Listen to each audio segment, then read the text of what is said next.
Berkaitan dengan doa kunut subuh. Ini tidak cuma kunut subuh aja Pak. Jadi kunut itu, sholat subuh itu kunutnya itu ada ikhtilaf. Ada perbedaan pendapat di kalangan para ulama. Ada yang mensunnahkan kunut subuh. Ya Pak ya. Maka madzhab Syafi'iyah mensunnahkan. Tapi ada yang tidak mensunnahkan untuk kunut subuh. Jadi kalau Bapak menjumpai yang kunut, yang memakai kunut itu sunnah Pak. Yang tidak memakai kunut di dalam subuh juga sunnah. Maka ketika kita menjumpai yang kunut, jangan pernah mengatakan itu bid'ah.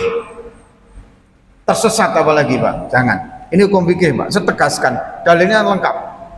Tapi yang tidak memakai sunnah, tidak memakai kunut juga tidak boleh dikatakan bid'ah. Pak, itu sholat subuhnya nggak sah. Ada loh Pak, saya pernah punya kawan sholat subuh di dalam suatu masjid nggak pakai kunut, pulang Pak, habis sholat habis dikir pulang, di rumah diulang Pak. Ada yang kayak gitu Pak. Ya nggak apa-apa, dan dia pedomannya sendiri. Yang penting jangan menyalahkan yang tidak pakai kunut gitu. Nah ada juga yang super ekstrim, ya kan? Yang pakai kunut dikatakan beta sholatnya nggak sah. Wah ini super ekstrim. Orang yang pakai kunut sunnah, yang nggak pakai kunut juga sunnah. Kalau saya pribadi karena saya menganut madzhab Syafi'iyah, saya memakai kunut gitu loh Pak. Karena masyhur jumhur ulama madzhab Syafi'iyah memakai kunut. Apalagi doa di dalam kunut itu kalau kita tahu artinya Pak. Allahumma hdini fiman hadait. Ya Allah berikanlah petunjuk kepada kami fiman hadait, di dalam golongan orang-orang yang telah Engkau beri petunjuk, ya kan? Wa afini fima a'tait, apalagi wa barik li fima a'tait. Ya Allah berikanlah keberkahan di dalam semua perkara yang Engkau berikan kepada kami. Masya Allah, semua yang Allah berikan kepada kita ini kalau sudah berkah selesai Pak, enak hidup Pak. Bapak diberi duit, diberi rezeki, diberi harta, hartanya berkah, enak Pak, nyaman. Bapak kita diberi umur, umurnya barokah, umur yang bisa buat taat kepada Allah. Kita diberi istri, ibu diberi suami, suami istrinya berkah, suaminya insya Allah membawa ibu masuk ke surganya Allah. Kita diberi istri yang berkah Pak, insya Allah nggak ngerepotin kita, malah membantu kita menuju surganya Allah, itu berkah. Makanya doa itu dibaca setiap hari, keberkahannya luar biasa, ya kan? Nah ini doa kunut.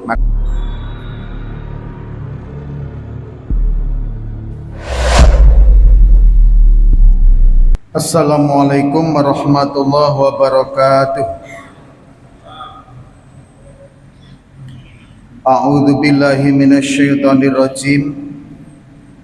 Bismillahirrahmanirrahim. Alhamdulillahi rabbil alamin. Nahmaduhu wa nasta'inuhu wa nastaghfiruh wa na'udzu billahi min syururi anfusina wa min sayyiati a'malina. May yahdihillahu fala mudhillalah wa may yudlil fala hadiyalah.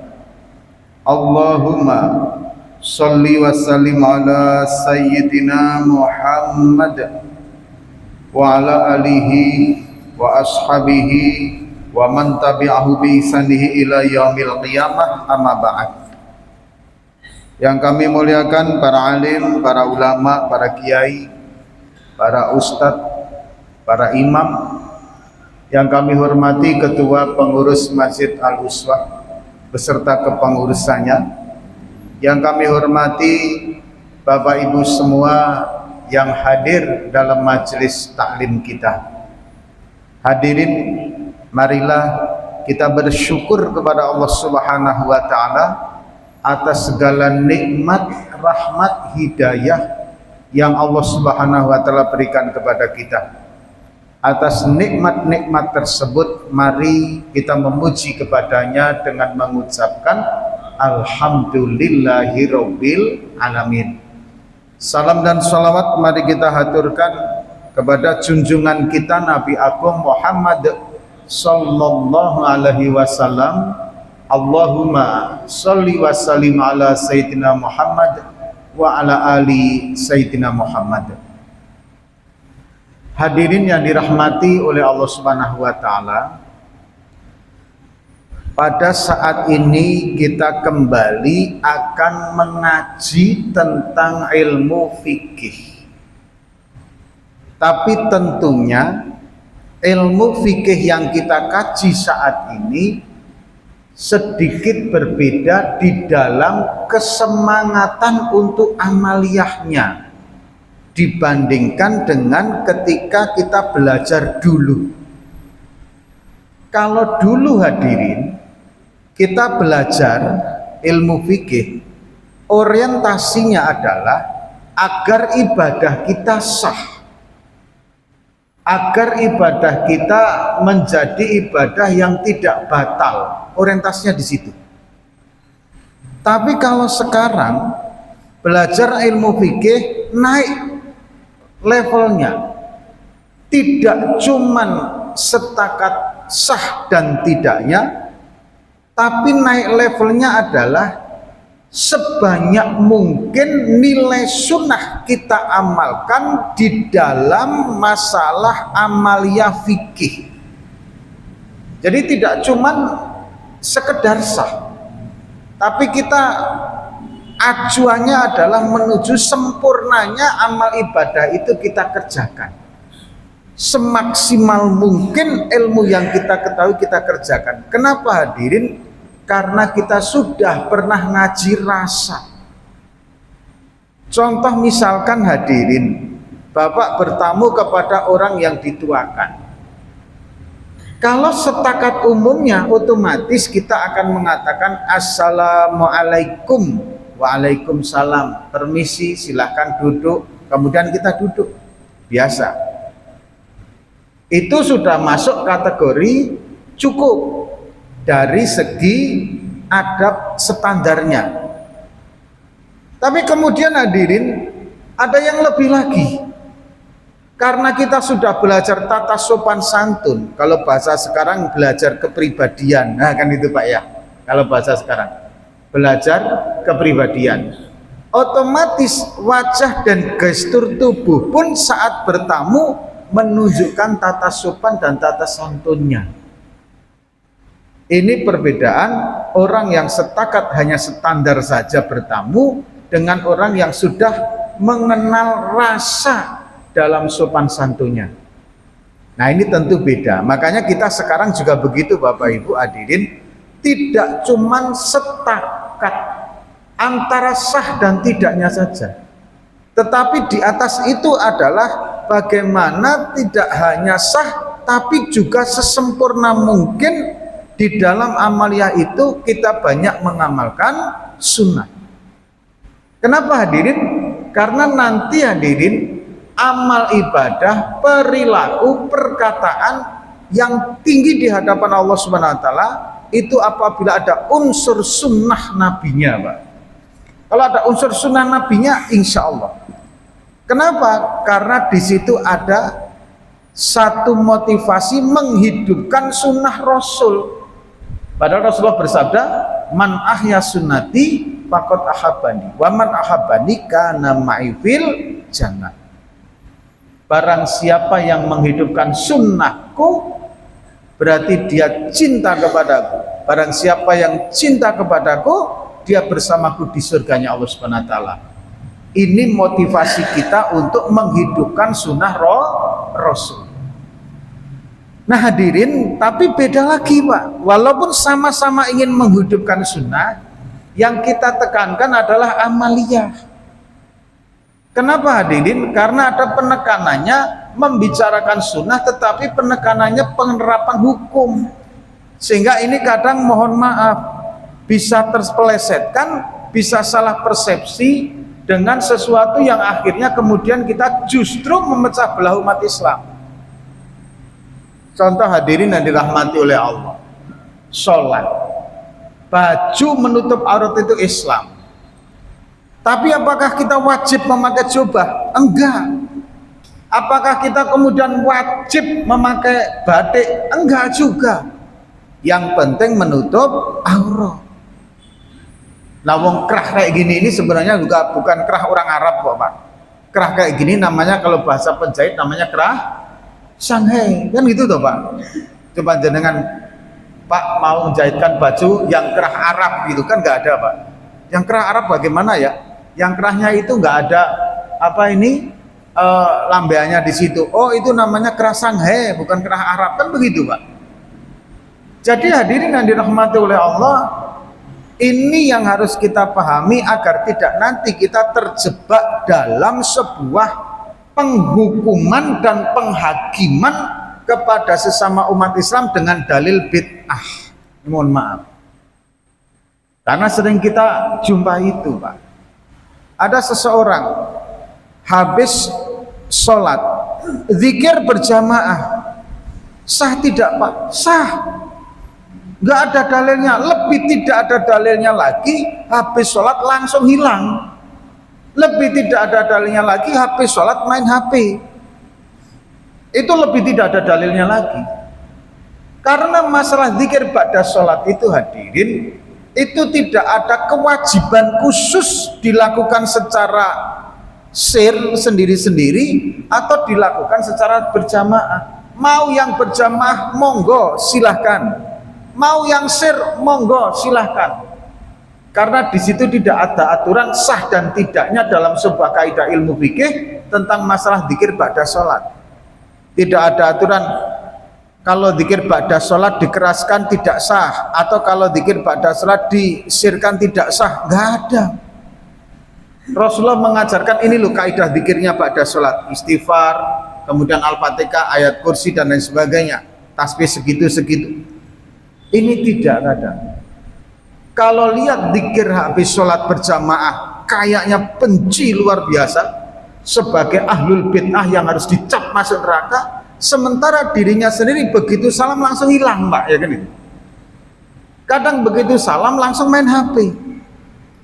Wah ini kan luar biasa. Saya pernah Pak, ada kawan itu sholat tarawih, antara sholat tarawih sama sholat witir kan ada doa bersama-sama. Kebetulan kawan saya itu menentang doa bersama-sama, ya kan itu. Gak ada dalilnya doa bersama-sama, lantaklah saya bilang gitu dalam hati kan. Begitu assalamualaikum assalamualaikum, satu masjid itu doa bersama amin amin amin. Dia sibuk buka Facebooknya, dia sibuk buka YouTube-nya, dia sibuk buka detik.com-nya. Begitu setelah selesai amin ya rabbal alamin, dia pula tutup HP-nya, ikut sholat. Kok kayak gitu? Apakah memang lebih bagus berdoa, lebih bagus membuka media sosialnya daripada berdoa? Kan begitu. Ukurannya kan sama-sama betah lah. Anggap sama-sama betah, anggap sama-sama mungkar. Kan itu toh Pak. Nah ini hadirin, hati-hati di dalam slogan Ihya'us Sunnah, menghidupkan sunnah. Jangan sampai kita kemudian terjebak di dalam penjustisan atau penghukuman kepada sesama muslim dengan penghukuman anti sunnah. Karena saya yakin semua firqah, semua harokah umat Islam pasti tujuan dan keinginannya sama, menghidupkan sunnah Rasul, hanya jalannya yang berbeda. Jamaah tabligh dengan seperti itu, kemudian warga Nahdiyin dengan seperti itu, dakwahnya sama. Jamaah tabligh dakwahnya dari rumah ke rumah, ditawarkan kalimat la ilaha illallah dari setiap rumah ke rumah, Pak. Luar biasa. Kemudian dengan warga Nahdiyin, warga NU dengan kearifan budaya lokal, orang-orang dikumpulkan, diajak sholawat, diajak zikir. Sholawatnya habis sholat berjamaah, mereka mendatang ke masjid, begitu Pak. Muhammadiyah beda lagi Pak, diajak mengenal Islam dengan pendidikan dan lain sebagainya dan sebagainya. Sehingga mohon maaf, jangan sampai kita ini kemudian merasa firqahnya, harokahnya yang paling benar, yang paling bagus, yang paling top, sehingga firqah atau harokah yang lain kita salahkan. Jangan sampai Pak. Apalagi pribadi individu. Yang paling berat kalau individu itu sudah merasa yang paling baik sendiri, itu berat sekali Pak. Dan ini sudah sering kita sampaikan. Nah hadirin, ini saya sampaikan di awal karena kita sekarang adalah belajar ilmu fikih ala Ihya'u Ulumuddin, menghidupkan ilmu-ilmu agama.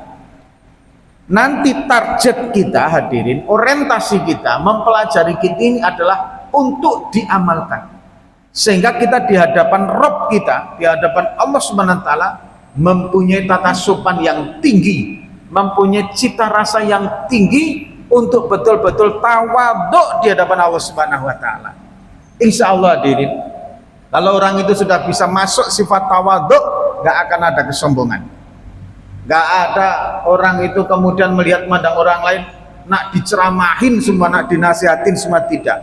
Karena kita juga butuh nasihat, karena kita juga butuh ilmu dari orang lain. Nah hadirin yang dirahmati oleh Allah Subhanahu wa taala, sebelum kita lanjutkan, ada berbagai macam pertanyaan yang masuk ke dalam redaksi kami Pak, di WA kami. Yang pertama hadirin yang dirahmati oleh Allah Subhanahu wa taala, pertanyaannya adalah, Assalamualaikum. Waalaikumsalam. Sebentar Pak. Al-Uswah.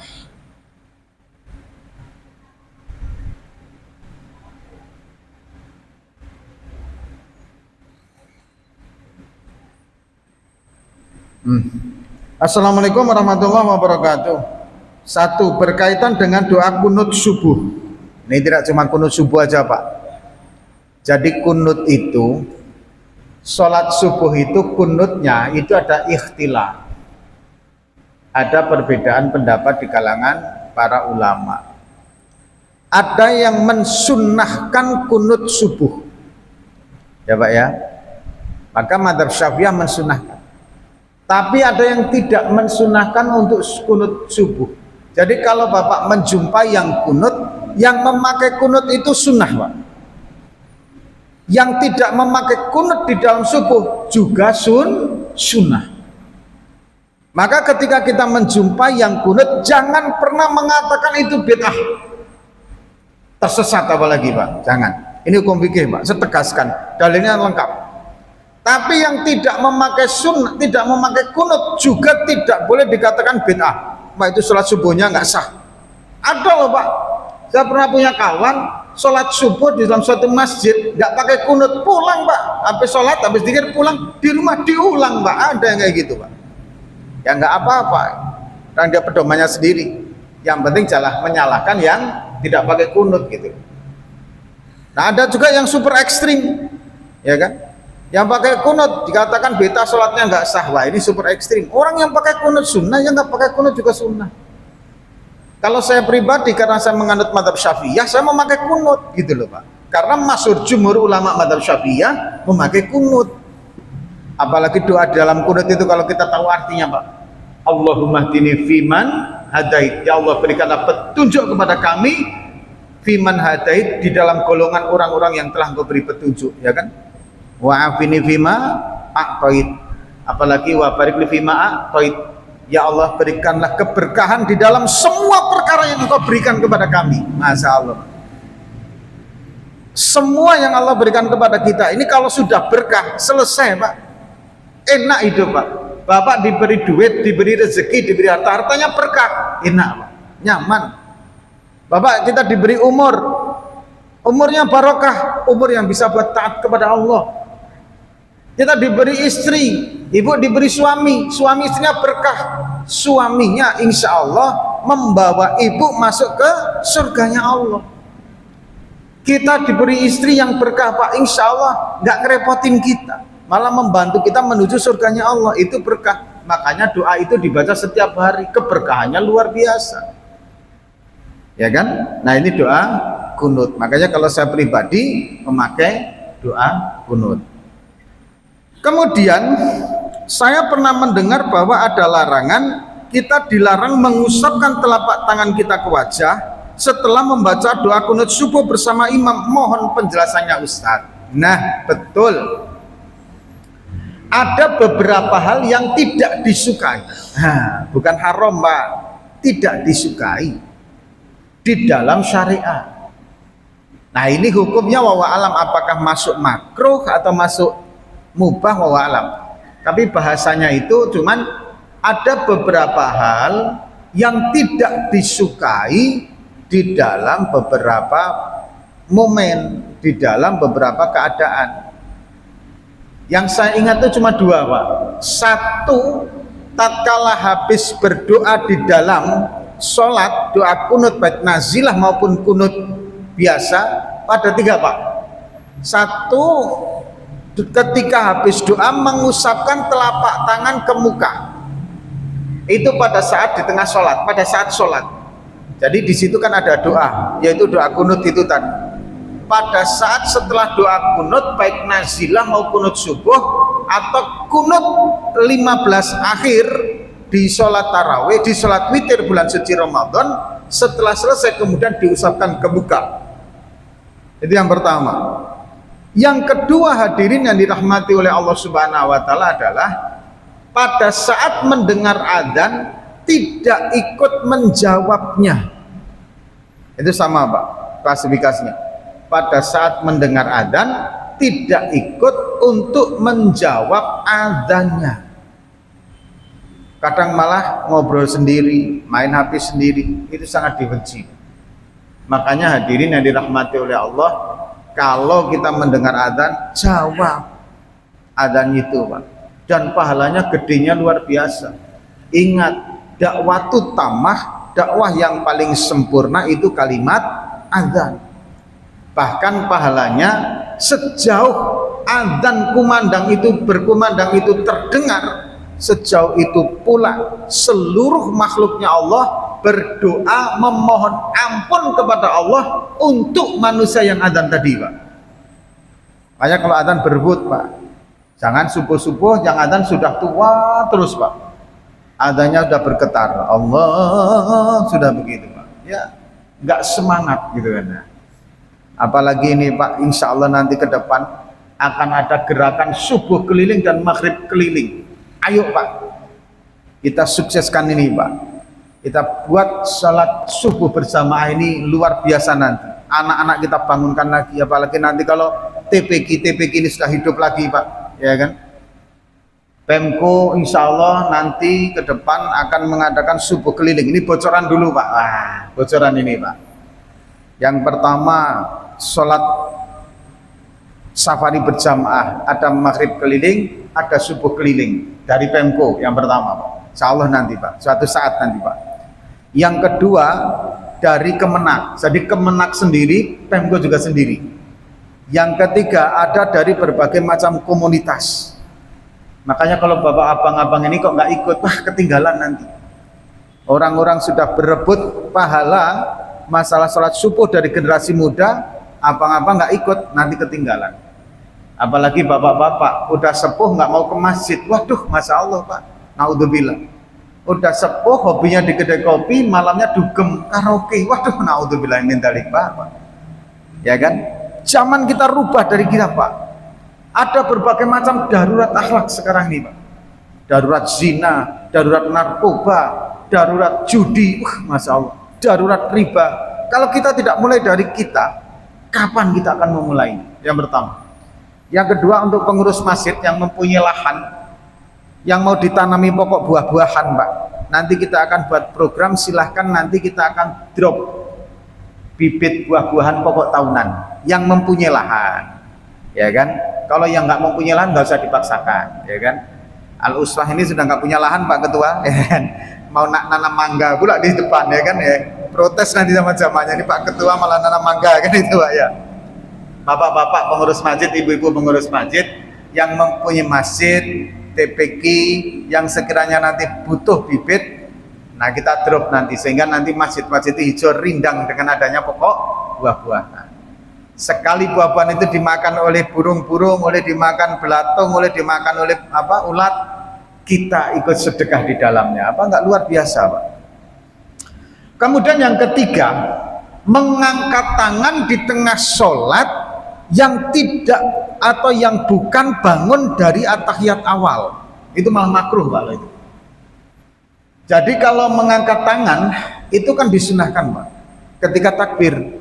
Tapi satu takbiratul ihram, kemudian dua hadirin takbir dari at-tahiyat awal, meskipun kita masbuk. Asal bangun dari atahiyat awal, di situ disunahkan untuk mengangkat tangan. Itu kalau formatnya seperti itu. Maka kalau di luar itu kok mengangkat tangan, maka hukumnya makruh. Maka hadirin yang dirahmati oleh Allah Subhanahu wa taala, ini adalah 3 hal. Jadi singkatnya Pak, memang tidak disukai mengusap ke wajah setelah membaca doa kunut. Jadi nanti habis membaca kunut langsung saja, nggak usah diginikan, Pak ya, langsung saja. Karena nanti penutupnya adalah setelah selesai sholat. Kemudian pertanyaannya yang kedua, bagaimanakah sebaiknya Ustadz jika kita selesai sholat bersama imam di masjid, setelah kita pulang kita baru mengetahui ternyata ada najis atau kotoran yang melekat di pakaian kita, secara otomatis kan tidak sah sholat kita. Dan bagaimana jika kita mengetahuinya setelah sehari sesudahnya, berarti sudah banyak sholat kita yang tidak sah Ustadz. Apakah kita harus mengqadha sholat-sholat itu? Mohon pencerahannya. Begini Bapak Ibu, najis itu hisian kana. Najis itu hisian kana, sesuatu yang nampak oleh panca indera. Kalau tidak, maka kembalikan hukum asal. Pak kau makan alal makan, tetapnya sebuah hukum itu tetap berada di atas hukum keraguan-raguan. La yuzalu bisak, al yakin la yuzalu bisak. Sesuatu yang yakin itu tidak bisa dihilangkan atau dikalahkan dengan praduga atau dugaan, gitu loh Pak.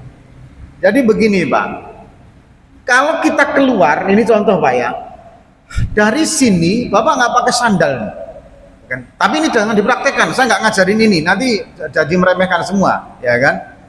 Bapak tidak pakai sandal keluar, kemudian masuk masjid, najis nggak Pak? Tidak najis, loh kenapa? Asal tidak menginjak sesuatu yang memang realnya najis. Kalau menginjak sesuatu yang memang nampaknya najis, ya najis. Kalau enggak, ya enggak. Karena itu adalah tanah. Hukum asli tanah adalah suci, dikembalikan ke suci. Meskipun kita menyangka, tapi kemarin-kemarin kan diinjak-injak orang Pak. Bahkan kalau hujan kena ini, air sana sini, nggak ada persangka seperti itu. Kita lihat aja, dohirnya suci ya suci, sudah selesai. Agar kita tidak terjebak di dalam rasa was-was.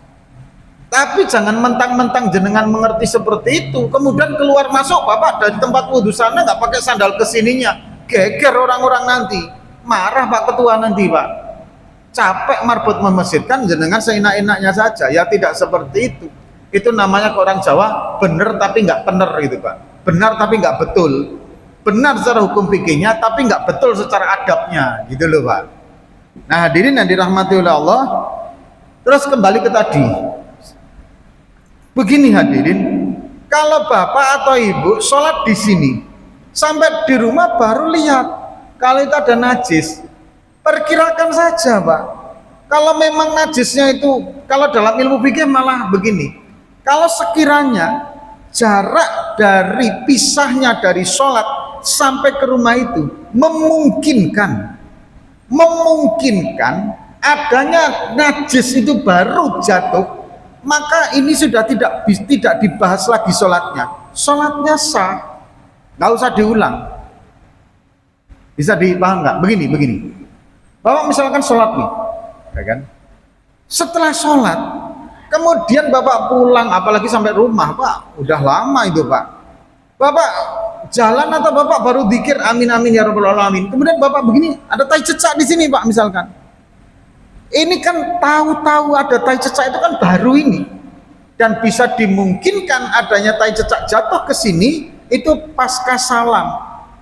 Maka jika sudah seperti itu hadirin, durasi waktu agak lama, hukum sholatnya sah, gak ada masalah. Jadi nggak usah dipersulit. Kecuali kalau Bapak assalamualaikum nampak di sini Pak, ada hitam pakai kopiah haji kan gitu Pak ya, ada putih-putihnya sedikit itu, diginikan agak sengir, ya jelas ngulang sholat jenengan, karena begitu salam langsung nampak.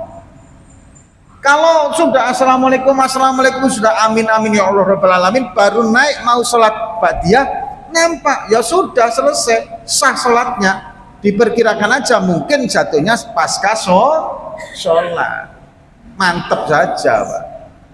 Ibadah itu mastatoktum, semampu kita. Apalagi kalau sudah berhari-hari, wah sudah selesai itu Pak, jauh Pak. Ada lagi contoh begini hadirin yang dirahmati oleh Allah Subhanahu wa taala. Misalkan begini Pak.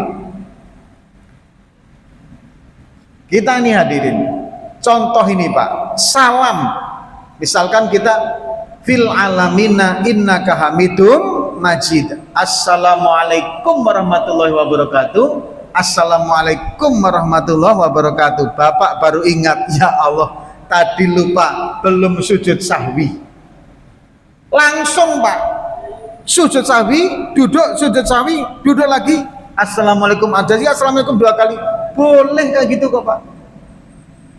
Asal jangan diselingi-selingi dengan satu, jaraknya sudah lama, atau diseling-selingi dengan pembicaraan.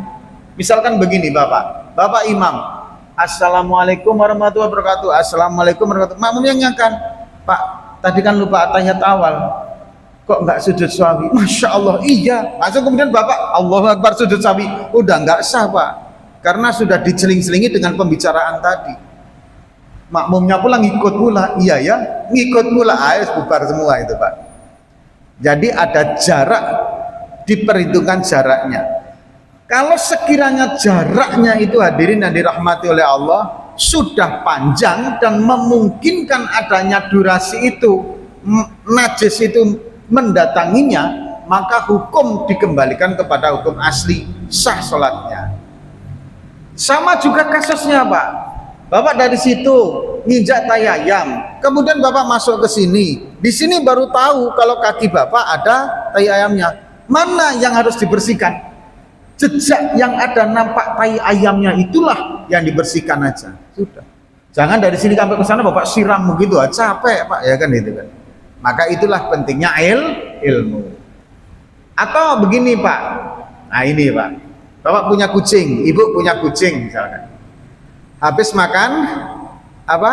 Tikus, najis toh, ya kan? Habis makan tikus itu kan mulutnya najis. Bagaimana cara mensucikan mulut yang najis? Kalau kita manusia Pak, karena kita ketika muntah itu kan najis, maka cara membersihkan, Bapak ambil air, siram bagian luar dulu. Habis itu bersihkan, karena di sini mungkin nempel najisnya, bersihkan, ambil air berkumur. Habis berkumur, buang.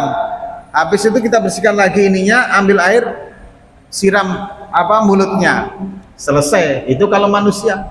Kalau kucing kan nggak mungkin kumur-kumur kan gitu kan, begitu nggak mungkin kucing. Orang minum aja cuma dijilatin kok ya kan gitu kan. Nah sekarang bagaimana prosesnya? Kadang kucing itu jilatin pula badan kita. Bapak pulang dari masjid, lihat kucing makan tikus, habis itu Bapak masuk, kucingnya keluar. Kemudian sesaat kemudian balik lagi, kita belum lepas sarung pula kita dijilatin kucing, najis nggak? Hadirin begini, untuk binatang yang sehabis memakan bangkai atau memakan perkara yang sehingga menjadi najis, hadirin, maka hukum mulutnya apakah itu dihukumi suci atau najis, kita tengok khisian kanannya, buktinya tarilnya. Kalau habis makan tikus itu kemudian datang ke kita, jilatin sarung kita, najis Pak. Karena kita memang baru melihat kalau itu adalah mulut yang habis makan bangkai. Tapi kalau habis makan bangkai itu kemudian binatang itu pergi, kucing itu pergi untuk waktu beberapa saat, makan pagi, sore datang Pak, hukum mulut kucing sudah menjadi suci. Kenapa? Karena mungkin pada saat pergi tadi dia sudah menjilati air sehingga mulutnya menjadi suci. Loh, kok bisa begitu? Al aslu makan, al yakin la yuzalu bisa. Sesuatu perkara itu tidak bisa dikalahkan hanya dengan dugaan. Perkara yang yakin. Hukum asal kucing adalah suci. Mulut kucing suci. Kucing termasuk binatang yang suci, bukan binatang yang najis. Maka ketika kita melihat kucing saat itu setelah beberapa saat dia pisah dari kita setelah memakan bangkai, hukumnya dikembalikan ke hukum asal kucing. Hukum kucing adalah suci, ya udah suci terus. Kecuali kalau anjing, Pak, karena memang hukum anjingnya yang najis. Meskipun anjing itu berkumur-kumur tetap saja najis. Kenapa? Karena anjing memang hukumnya najis, gitu loh. Nah, kemudian hadirin yang dirahmati oleh Allah Subhanahu wa taala, termasuk mohon maaf yang masih punya anak kecil, hadirin, baju yang basah itu apakah dihukumi gumoh atau dihukumi keringat? Kalau gumoh itu najis. Tahu kan, Pak, gumoh? Jadi bayi itu, Pak, kalau minum terlalu banyak nanti glogok muntah keluar lagi, Pak. Itu namanya gumoh. Hukumnya najis. Yang ekstrim lagi, Pak, ada ini yang ekstrim lagi, saya diajarin orang tua, Pak. Bayi itu kalau dijemur, mulutnya itu karena sering minum susu kadang berkerak. Untuk membersihkan kerak itu pada saat berjemur kan ngompol, bersihkanlah dengan celana yang kena ompol tadi untuk membersihkan mulutnya. Wah, ini ekstrim lagi ya kan, masa membersihkan mulut dengan najis kan gitu, Pak ya. Nah, hadirin, dan ternyata memang ketika dikeluarin itu ada kerak-kerak susunya itu. Hadirin yang dirahmati oleh Allah Subhanahu wa taala, sekarang bagaimana hukum baju bayi yang basah? Selama kita tidak melihat bahwa itu adalah basah karena gumohnya, maka dihukumi basah karena keringat bayinya. Karena bayi itu sering sekali berkeringat, Pak, dan cepat sekali berkeringat. Kalau berkeringat kadang sampai basah, habis minum susu aja kadang berkeringat, Pak. Maka dihukumi sebagai apa? Keringat. Ketika tidak melihat aslinya apakah itu gumoh ataupun keringat. Tapi kalau melihat aslinya memang gumoh, tetap hukumnya gumoh, najis, karena termasuk bagian muntahan. Nah, hadirin, kemudian bagaimana ketika habis gumoh minum susu ibu? Maka puting susu ibu itu juga menjadi najis atau mutanajis karena terkena najis yang ada di mulut bayinya. Maka cukup bersihkan apa yang ada di dalam puting itunya. Bagaimana kalau kemudian putingnya juga bapaknya minum air susunya? Mulut bapaknya jadi najis juga, ya kan itu. Maka tengok-tengok ya, Pak ya. Hadirin yang dirahmati oleh Allah Subhanahu wa taala, itu adalah hukum-hukum tentang masalah hal yang berkaitan dengan pertanyaan-pertanyaan tadi. Jadi kalau kita memang mengetahui ada sesuatu yang najis setelah terpisah agak jauh dari sholatnya, hukumnya menjadi sah sholatnya, tidak perlu diulang, apalagi diulang-ulang dari yang lalu, nggak usah. Kemudian hadirin yang dirahmati oleh Allah Subhanahu wa taala, hukum mengusap muka atau wajah setelah kunut itu adalah termasuk sesuatu yang tidak disukai. Maka seyogyanya pada saat ketika nanti sehabis kunut, jangan sampai kita mengusap wajah lagi karena kita sudah mengetahui hukumnya. Yang kedua, mengangkat tangan di dalam sholat yang sunnah itu pada saat bangun dari at-tahiyat awal. Kalau tidak dari bangun dari at-tahiyat awal tidak ada kesunahan, kecuali mau i'tidal, mau rukuk atau kemudian mau bangun i'tidal, itu tetap ada kesunahannya kalau di situ. Nah, kemudian hadirin, berkaitan dengan yang kemarin adalah menghilangkan najis dan macam-macam najis. Nah, hadirin, posisi kita setelah mengetahui hal yang berkaitan dengan najis, jangan meremehkan najis, tapi jangan terlalu ketakutan dengan hal najis. Ini, Pak, sekali lagi, karena jangan sampai meremehkan tentang najis, tapi jangan sampai kemudian betul-betul ikhtiyat, hati-hati, warok, sampai kemudian dipermainkan oleh setan, Pak. Sehingga kita malah kemudian kenajisan sendiri gitu, ketakutan terhadap najis, fobia terhadap najis, sehingga menghukumi berbagai macam tempat yang seharusnya tidak najis dihukumi menjadi najis. Jangan sampai di posisi itu. Tapi jangan juga selektif, kencing berdiri sudah gitu ceboknya berdiri juga Pak. Akhirnya cipratannya ke sana kemari. Tapi ada juga yang kencing 2 jam, 1 jam nggak selesai-selesai. Itu tidak juga seperti itu. Jadi ada hukum yang harus kita pakai. Nah hadirin yang dirahmati oleh Allah Subhanahu Wa Taala, ini masih lama Pak, masih ada sekitar 6 menit. Sayang kalau kita tidak maksimalkan. Kita masuk di dalam yang najis kemarin sudah. Sekarang hadirin kita akan memasuki tahapan masih berkaitan dengan istinja ini, berkaitan dengan istinja dan buang air. Di awal saya sudah sampaikan, kita tidak hanya belajar tentang antara sah dan tidak, tapi kita belajar juga di sini nanti amaliyah adab. Jangan yang sudah kita ketahui kemudian kita tidak amalkan. Kalau tidak diamalkan, mohon maaf, meskipun tidak percuma, tapi rasa-rasanya setiap minggu malam Senin saya teriak-teriak seperti ini, hambar begitu saja Pak, kalau tidak ada amaliyahnya. Maka ini kita pelajari untuk kita niat amalkan. Bahkan kalau bagus lagi, kita ajarkan lagi Pak, sehingga kita dakwahkan. Jadikan diri kita berbeda dalam segala hal antara yang sudah tahu hukumnya dengan yang tak tahu hukumnya. Contoh saya tanya kepada Bapak, Pak, bagaimana tentang rokok? Saya dulu ditanya tentang sama ustadznya gitu. Bagaimana tentang rokok? Saya jawab, rokok itu sifatnya Fir'aun, dia bilang gitu. Marah ustadz saya Pak. Engkau ini jawab sembarangan, macam nggak punya ilmu saja. Kalau jawabannya orang lain nggak masalah, tapi jawaban santri kok kayak gitu. Ada nggak datanya, sejarahnya, catatan historisnya? Kalau Fir'aun siwakan pakai rokok, ada nggak? Ya nggak ada kan gitu kan. Itu kan apa? Cerita-cerita fiktif aja, cerita-cerita kosong aja. Makanya bedakan jawaban orang yang sudah punya ilmu dengan orang yang sudah tidak punya ilmu.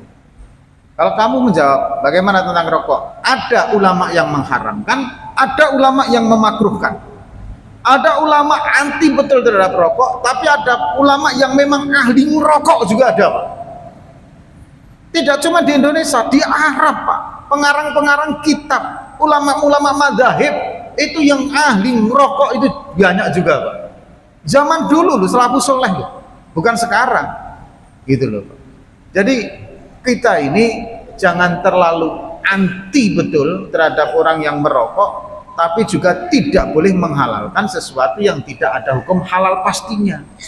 Kalau memang hukumnya itu antara makruh dengan haram, ya pegang makruh dengan haram saja gitu loh Pak. Nah hadirin yang dirahmati oleh Allah, yang pertama dalam buang air itu Pak, karena buang air ini adalah membuang sesuatu yang menjadi asbab sehat kita. Begini. Bapak, Ibu kalau nggak makan, nggak minum, sakit nggak Pak? Sakit nggak? Sakit. Maka ketika Bapak Ibu makan dan minum, terasa nggak nikmatnya? Terasa. Alhamdulillah. Apalagi kalau sedang lapar.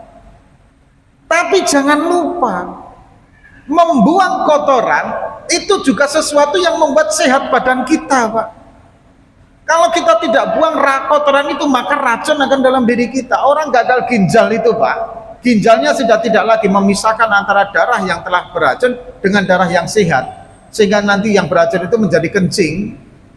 Hadirin yang dirahmati oleh Allah, maka kemudian darah itu tercampur racun, pingsan lama-lama Pak orang itu Pak. Itu Pak. Maka jangan disepelekan, nikmatnya bisa buang air, baik air besar maupun air kecil. Jangankan itu, angin keluar aja, ini betul-betul disadari sebagai bagian dari nilai kesehatan, sebagai bagian dari tubuh kita bisa standar stabil, itu adanya buang kotoran. Maka ketika kita makan minum saja bisa senikmat itu, dan kita bersyukur seperti itu, jangan lupa ketika buang air, buang hajat, buang kotoran, kita juga harus bersyukur atas kenikmatan itu. Ini kadang tidak, kalau makan minum nikmat, buang air kita rasakan hal yang biasa sepele. Jangan. Nah hadirin yang dirahmati Allah, itu dulu yang bisa kami sampaikan sebagai pembukaan daripada istinja. Insya Allah hadirin, kita akan sambung di pertemuan-pertemuan selanjutnya. Semoga kita diistiqomahkan oleh Allah Subhanahu wa taala. Amin amin ya rabbal alamin. Apa yang kita bahas insya Allah kita niat mengamalkan dan menyampaikan. Amin. Kita tutup dengan doa kepada majelis. Subhanakallahumma wa bihamdika asyhadu an la ilaha illa anta astaghfiruka wa atubu ilaik. Assalamualaikum warahmatullahi wabarakatuh.